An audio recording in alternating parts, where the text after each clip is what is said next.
អ្នកទាំងអស់គ្នាស្គាល់ OnlyFans តែអ្នកទាំងអស់គ្នាស្គាល់បរិសដែលនៅពីក្រោយខ្នងហើយប្រមូលលុយរាប់លានដុល្លារជារៀងរាល់ថ្ងៃអត់នឹងឯគាត់ឈ្មោះ Leonid Ravinsky ដែលថ្មីនេះយើងឃើញព័ត៌មានថាគាត់បានស្លាប់ហើយថ្ងៃនេះយើងនឹងជជែកគ្នាអំពីអាថ៌កំបាំងជីវិតនិងពាក្យចចាមអារាមជុំវិញការស្លាប់របស់គាត់នៅរយៈពេលថ្មីនេះ Leonid Ravinsky គឺជាជនជាតិអ៊ុយក្រែនអាមេរិកហើយគាត់មិនមែនជាអ្នកបង្កើត OnlyFans កាលពីដំបូងទេគាត់បានទិញភាគហ៊ុនធំនៅឆ្នាំ2018ពីគ្រួសារ Stockley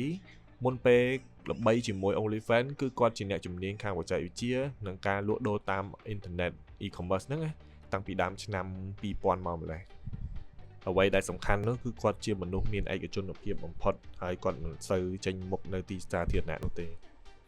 សម្រាប់អ្នកមិនទាន់ដឹងឬក៏ធ្វើមិនដឹង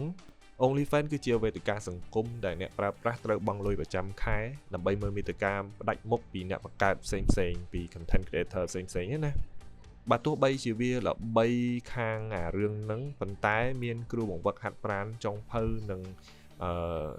អ្នកលេងភ្លេងអីផ្សេងៗទៀតហ្នឹងក៏ប្រើប្រាស់ផងដែរហើយធ្វើម៉េចអាចរកលុយនៅក្នុងហ្នឹងបានplatform គឺគេយក 20% នៃរាល់ចំណូលដែលទទួលបាននៅក្នុង content របស់យើងហើយ 80% គឺទទួលបានមកខ្លួនឯង